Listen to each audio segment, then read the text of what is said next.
So now that we've talked about this Visit Britain campaign and kind of what all it encompassed from beginning the strategies all the way through to the completion, we're going to talk a little bit about how all of this can be applied through the circuit of culture and kind of analyzed using that model, kind of accounting for the shared meaning that comes into play when you're talking about sender-receiver messaging. So, we'll start with the regulation moment, which here is more informal. In some cases, it may be a law or a governmental regulation or influence, or possibly even a very strong formal social construct like a caste system that needs to be accounted for. But in this case, it's mostly an informal discovery that was kind of an insight that was found during the primary research for the campaign, and that was that Brazilians really, more than any other external overseas visitors, prefer to not have the materials in English, but instead their native language, which in this case would be Portuguese. And so that's really important insight that's kind of carried throughout the entire campaign through the consumption, or through the production moment, where you are making these strategic decisions of how you want to structure the campaign, what you're going to include. It's very important that you make this conscious decision that the materials will be in Portuguese.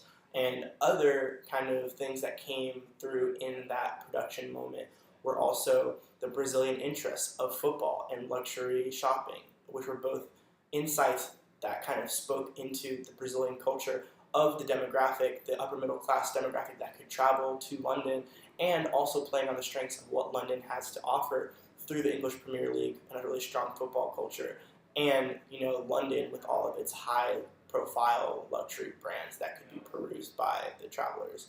And so all of that kind of came through in the production moment when they were making decisions for the campaign, along with this idea that Britain needed to be demystified, that it was difficult to kind of comprehend all that Britain had to offer, or even see yourself in Britain due to the difficulty of travel planning. And so they wanted to kind of make it as easy as possible for someone who wanted to travel to Britain to do so, not if that meant understanding it or kind of getting that process moving, figuring out what to do to plan the trip. All that was included. And so that comes through in the representation moment, which is kind of the realizing of the production moment, in that it takes all of the strategic decisions that were made in the production moment and shows what they look like in reality. And this is kind of the form of what those decisions come to look like.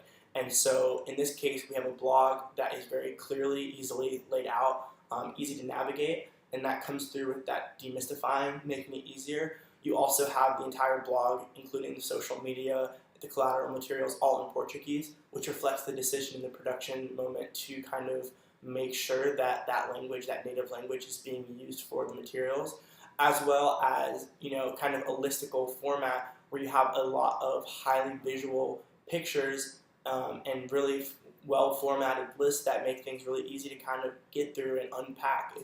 It's not very complicated. They're very cut to the point, not a lot of fluff. And so that is really easy for someone who's having trouble kind of unpacking all that to say, hey, this is what I'm going to do. Different itineraries for different interests, and they kind of make it as easy as possible to do this. So now that you have the representation moment, you have to kind of look at the identity moment that's being carried throughout this representation moment. And so you have the British identity, of all of its rich cultural history, all the things that make Britain what Britain is. And that's like, even if you look at the blog categories, you have like 30 posts that are just dedicated to British culture, British history, things of that nature. And so that's kind of a big appeal for the Brazilians, because it's that idea of something that's new, something that's different. Why you would travel to anywhere, it's a new experience. And so that British identity is very strongly carried throughout all of this. But to talk about identity, you also have to talk really strongly about the consumption moment. So the consumption moment, if the representation moment is where the production is being realized, then the consumption moment is the end of the road in that trilogy, because the decisions you make in production are represented in the representation moment through the form of the campaign, but they still have to be encoded with meaning by the viewer. So I'm going to be bringing all of my past experiences into whatever I'm reading and experiencing. And so in the case of the Brazilians, for example, you have soccer, or football as they would call it, and that's a very strong national sport, a very strong cultural symbol for them. So I may look at the fact that you can go to Wembley Stadium and be like, oh, that's great, but a Brazilian may find that even more powerful, because it's kind of this landmark for football culture and football history in Britain and in the worldwide sport. So, Brazilians are going to be bringing their own messages, their own kind of ideas, their past experiences in, and that's all encompassed in the consumption part of that, which ties really closely into identities, obviously, because the identity comes across and it's represented well, but it has to also be consumed and then kind of unpacked mentally by the people who are reading and looking at it. And so, as part of the consumption moment, also this highly visual, layout comes into play because you have these photos that allow me to envision myself in Britain, in these landmarks, in these historical places, in the same way that a lot of travel and lifestyle marketing has this kind of reoccurring trope of these beautiful places you wish you were. And so that comes through a lot in the consumption moment too, because I can literally envision myself there. And so instead of being this far off, distant, and kind of unfamiliar thing, now Britain is, very accessible to me. I can envision myself there. And there's also a lot of external influences that play into this circuit of culture that have to be accounted for in the campaign throughout the implementation. And a big external factor that I can use as an example here is the 2014 World Cup and the Rio Olympics, both happening so close and in Britain, or in Brazil. And so that has Brazilians with a really international mindset in this period because they're thinking about all of the international influence and how all that comes in.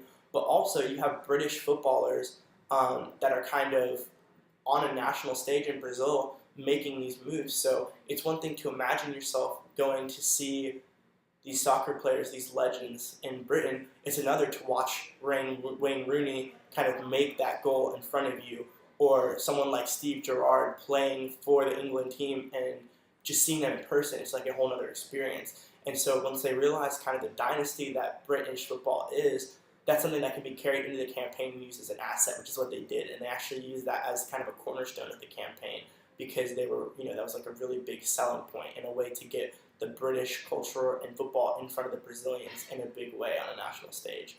And so that's an example of how the external influences can play in.